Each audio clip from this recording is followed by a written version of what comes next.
அன்பானவர்களே, பில்லி சூனியம் அப்படின்னாலே நம்ம என்ன நினைக்கிறோம் அப்படின்னா, ஒரு மந்திரவாதிகிட்ட போய் பணம் கொடுத்து இன்னொரு குடும்பத்தை கெடுக்கிறது பில்லி சூனியம் தான். ஆனால் இந்த நாட்களில் எல்லாரும் அப்படி போய் செய்கிறாங்களா அப்படின்னா இல்லை, மந்திரவாதிகள் குறைஞ்சிட்டாங்க. அப்போ எது பில்லி சூனியம் அப்படின்னா, இன்னைக்கு இன்னொரு மனிதன் கெட்டு போகணும்னு நீங்கள் நினச்சிங்கனாலே அது பில்லி சூனியம் தான்.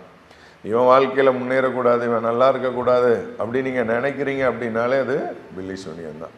எல்லாரும் நல்லா இருக்கணும் அப்படிங்கிறது தான் நம்முடைய நினைப்பாக இருக்கணும். எல்லாரும் நல்லா இருக்கணும், எல்லாருடைய எண்ணங்கள் நல்லா இருக்கணும் அப்படின்னு நீங்கள் நினச்சி பாருங்கள். உங்கள் வாழ்க்கையை கர்த்தர் அபரிவிதமாய் ஆசீர்வதிப்பார். இவங்க கெட்டு போயிடணும், அவங்க கெட்டு போயிடணும், எல்லாரும் கெட்டு போயிடணும் அப்படிங்கிற எண்ணம் நமக்குள்ளே என்ன செய்யக்கூடாது, இனி வரக்கூடாது.